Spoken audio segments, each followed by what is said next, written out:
So what's up guys? Today I would like to show you some mount escapes. The first one will be elbow knee escape, where we're gonna use the relationship between our knee and our elbow to get back into the guard. And the second one will be where we're gonna use our butterfly because we cannot trap the ankle, so we will use our butterfly hook inside to get back into the guard.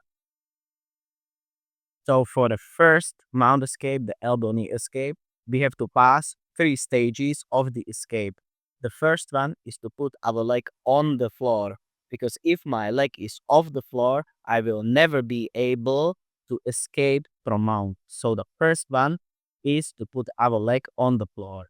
So for the second battle, we have to win the knee line with our knee in front of his foot, because if he's able to control my knee with his foot, I will never be able to hit a proper mount stay.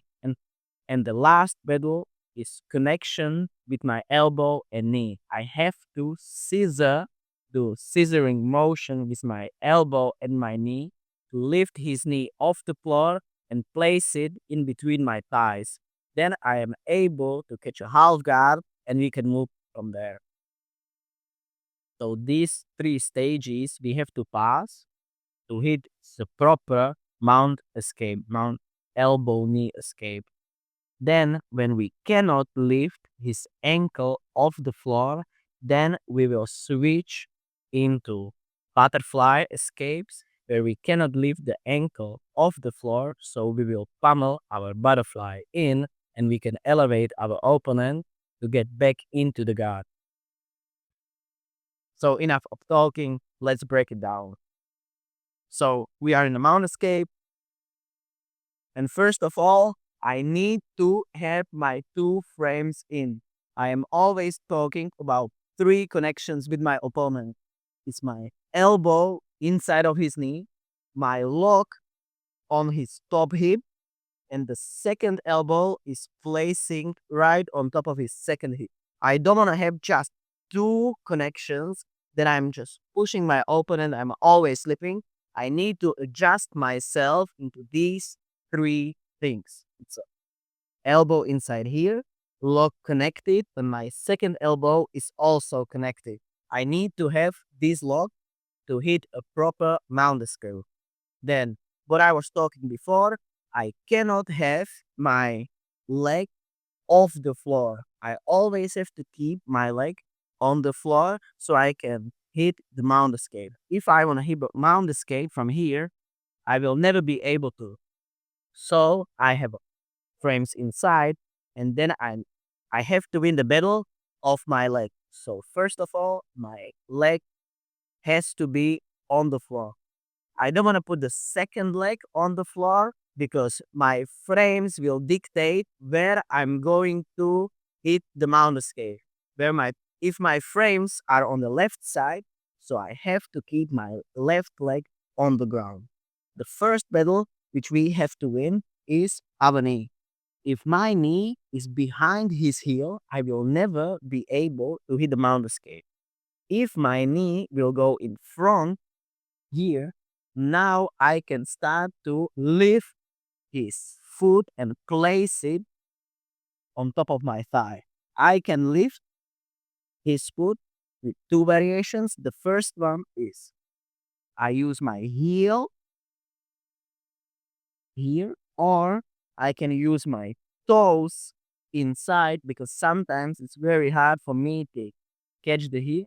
So I will go in front inside here to place it on top of my thigh, and then I look almost like a triangle. You guys can keep a triangle inside, or I will just big heel here.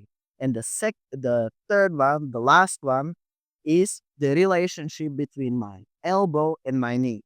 If I want to just lift his knee off the floor, I will never be able to pass my leg in front here. I have to use my elbow to lift his knee off the floor by scissoring effect of my elbow and my knee to place my leg in front of his thigh. Now I wanted to turn back to him to avoid the crossface and now I can get back into the guard. If you are in mount and you guys will struggle with the second step, this one is because my knee is not pointing to the ceiling. My knee is pointing to the side where my second knee is. Here, I will not keep it down. I will not be able to trap it. If I use my knee here, I will be able to trap it. Now, the relationship between the other elbow, I don't want to use my hands because I let the space here and he can catch a underhook or do whatever. I want to have my elbow closed and I want to actively working with my elbows so I can lift it, scissor motion, and place it in. Now I have to keep my focus on the secondary arm so I can block it, do shrimp, and now I can get back into the guard. So the first escape, the elbow knee escape, we already covered. And the second one is gonna be where we cannot lift the ankle off the floor. So we have to pummel our butterfly hook in to lift our opponent.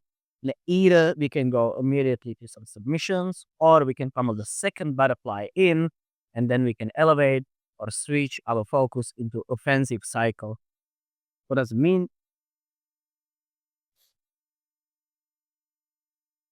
So for the first escape, we are able to catch this ankle. If you want to have the proper elbow knee escape, you need to be able to catch his foot and place it in between my thighs. Now the fight will be way easier because I can use my elbows to get back into the back. But what if I really cannot lift his ankle off the floor? Now we have to use our first connection inside elbow into his knee to lift his knee off the floor and place our butterfly hook in because I cannot trap the ankle, so I have to switch my focus, not classic elbow knee escape or from classic elbow knee escape to place our butterfly in. So he's super heavy on the foot. I cannot lift the ankle, but I will always be able to pummel my butterfly hook in. Once my butterfly hook is in, I have to point my knee to the ceiling.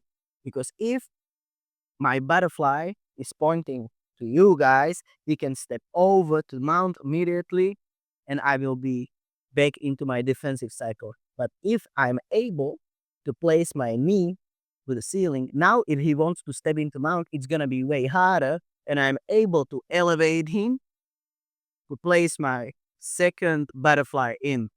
Also, we can switch our focus into some attacks, but today we cover just defense. So the first escape is elbow knee escape, where we're gonna use the 3 stages. Put leg on the floor. The second battle is our knee in front of his heel. Then we are able to trap the leg and go back into the guard. Or I am not able to trap it, his knee is on the ground, and I'm not able to trap it, so I will use the butterfly hook in, and now I'm able to point my knee towards him, elevate him, and go back into some guard. Yes.